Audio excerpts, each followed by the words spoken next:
We have heard many stories about how cancer diagnoses have been given to patients and how that news has impacted patients and their families. We want to improve how a cancer diagnosis is delivered. We want to ensure information is given in a culturally responsive and safe way. Improving the overall experience for patients and families through their cancer journey is our ultimate goal.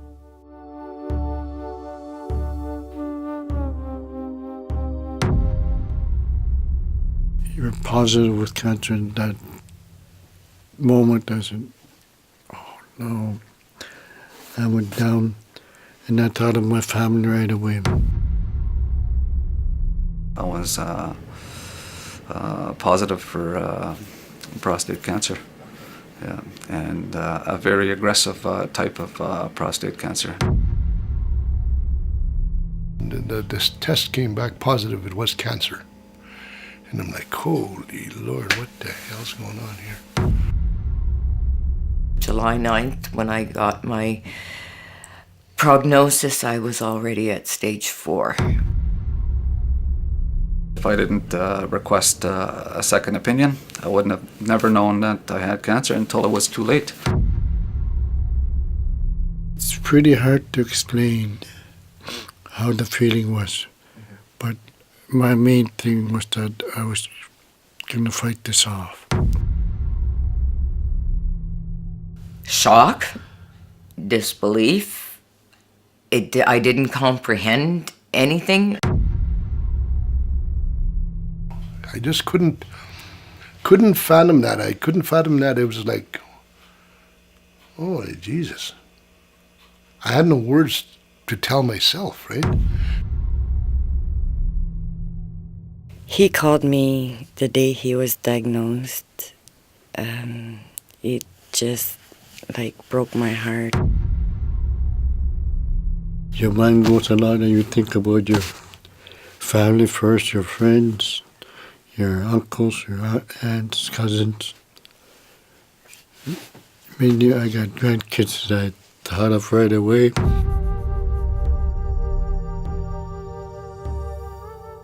One of the doctors here in the PA suggested that I get the family together, right? And I thought to myself, oh God, getting the family together. That's not a good thing. Usually when you get the family together, it's like, it ain't gonna be long, right? I have been trying to be there, when he comes home, I'm there. Maybe communication is a key to, talk with each other and during this difficult time and somehow open up with each other, and get closer, make a bond. It kind of seemed like we grew further, but then closer at the same time. So it was very difficult on the family, very hard, Got my children there, they're crying, my mother's you can see the pain in her face. And Families, spouses of the patient, the cancer patient, usually end up going from perfectly healthy to majorly sick from all the worry and the stress and everything. For my husband, during my treatments, he had 4 heart attacks and a stroke and is now permanently disabled.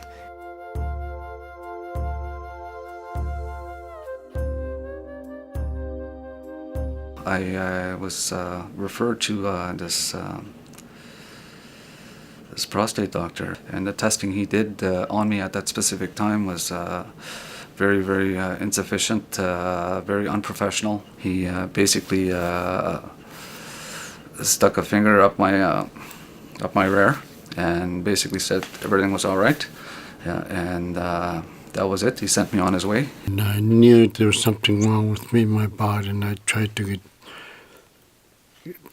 tell the nurse that I needed to be checked inside, I think. But nothing ever happened to the first nurse. so I saw a doctor in Winnipeg.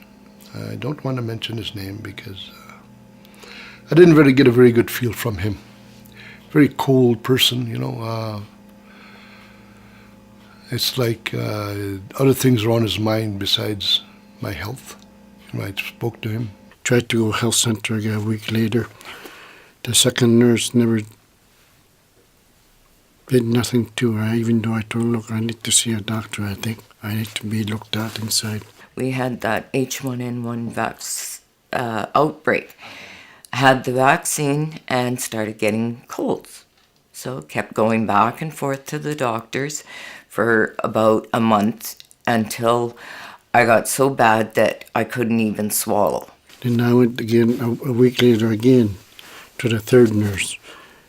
Then finally she called a doctor, and sure enough, there was a cancer developing.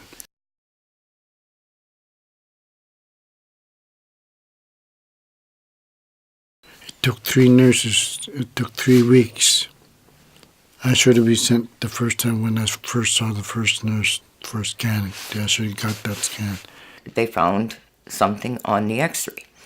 So then I was sent to Winnipeg for referral, which they lost and did not get any notice until the end of March. When I should have kept bugging those nurses. If I had done it as soon as I felt that I needed to be looked at, I don't think I would have had cancer.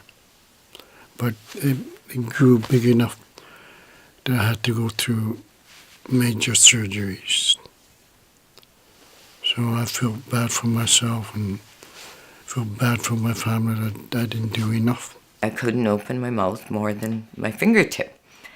And so this went on until April. I had a CT done, and then it was sent to be referred to another doctor, which got lost again. There's no regrets that we didn't send you down earlier. There was no sorry that it didn't happen. If I had to go through what I had to go through, imagine a person coming from the north going through much worse, and how they're treated. I'd like to see how they're treated. They're probably treated like garbage. Quite honestly, from my experiences, and excuse my language, but I'm pretty pissed off.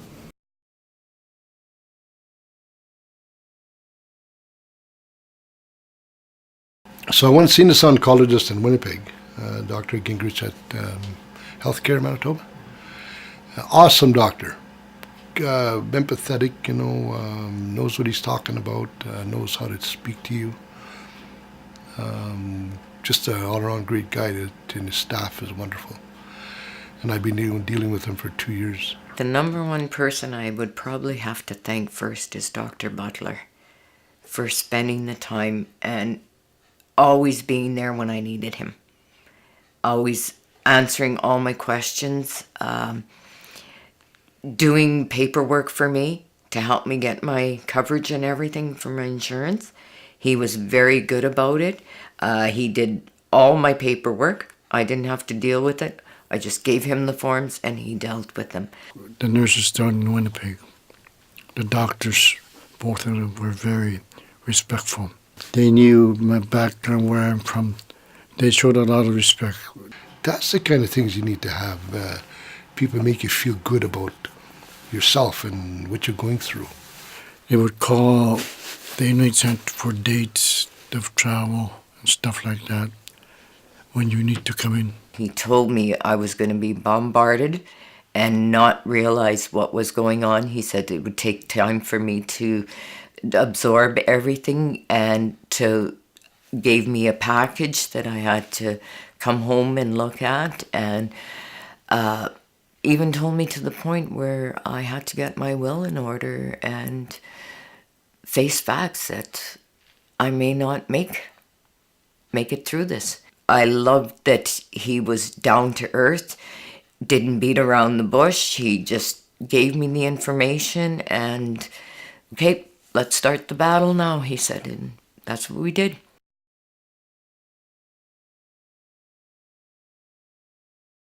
Treat people with respect. Treat them with more compassion, more empathy towards individuals, and individuals will have a better understanding, a better care of understanding what they're actually going through or what they're going to be going through. They need reminders once in a while that we're human beings who are going through a very difficult time. Try to be like supportive as much as possible, because you don't know what the patient is going through. Let's get some Aboriginal people working there and showing that there are people there that, you know, that you really care and you're doing what you need to do in order to let those people know that, yeah, you come here and we'll make you feel as comfortable as you can. I see this time and time again, that our people going through the system, not having the supports in place, nor having the ability to go to certain places to request that help. Both doctors showed me some respect, and the nurses down in Winnipeg. It should be done here too, up not just in the south, but in up north too.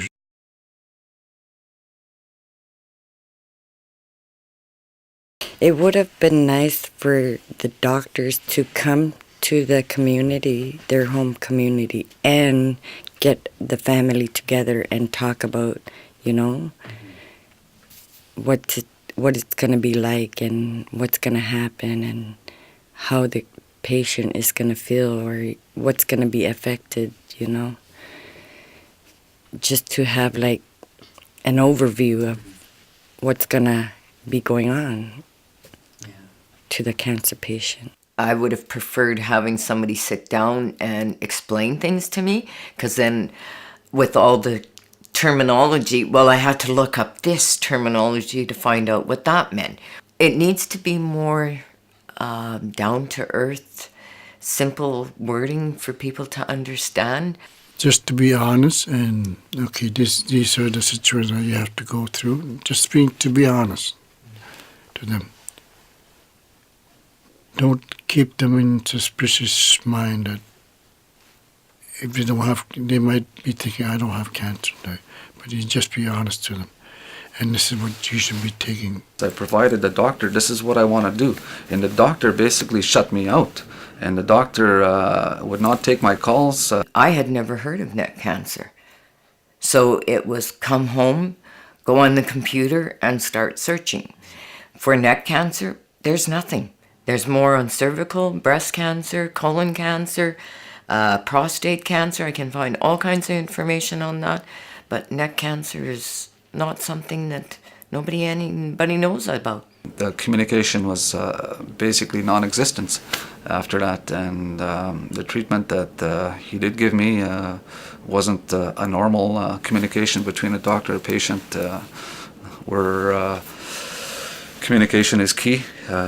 Talking about certain things, asking questions, that never happened. I learned more from pharmacists actually than I did from doctors, because they have the time to sit down with you and talk to you about everything. I had to fight tooth and nail for a letter, a basic letter, and that was only one of many letters that I required from this doctor, and I never got any assistance whatsoever from this doctor. He basically shut me out. I asked for copies of everything. I started my file, and when I came home to recuperate, I had asked for all my stuff to be sent to my regular doctor here, and nothing was sent. So I kept my file, and I brought my file to my doctors wherever I lived. I just took it with me because information didn't come out fast enough.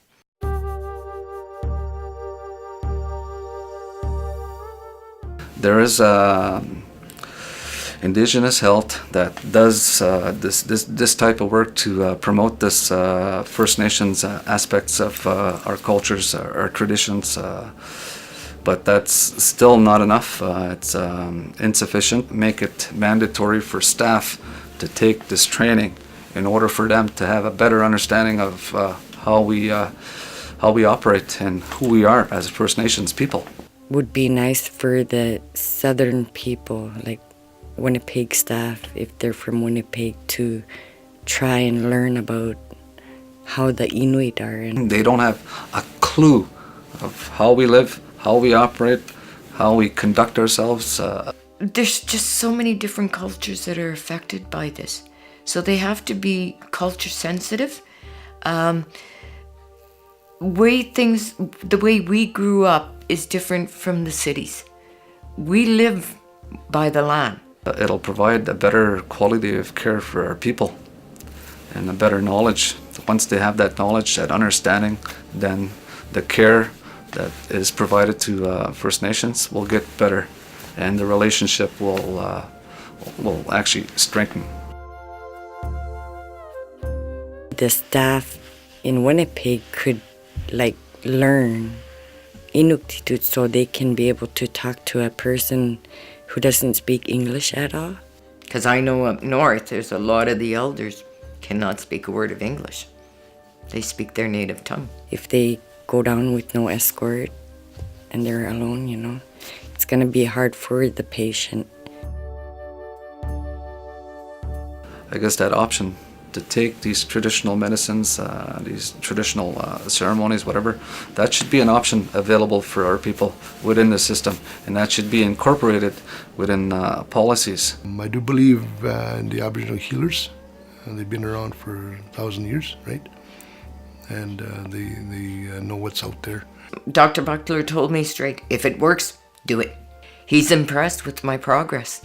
He's amazed that I've done as good as I have, and it's because of my own practices. There was no option whatsoever of them offering me any type of traditional assistance. Yeah, this was something that I did on my own, and with advice from other people in the community. I'm using the best of both worlds here, right? And that's what Aboriginal people need to do today, use the best of both worlds, okay? You survive, and you do the best, you adapt, but you still hang on to your cultures and your beliefs, right? And there's Aboriginal medicine and modern medicine, and I'm using them both, right? And you do that. You do that through your life. You adapt and you do what's best for you, and sitting with the doctor, and communicating and talking to each other, and what's best for this person.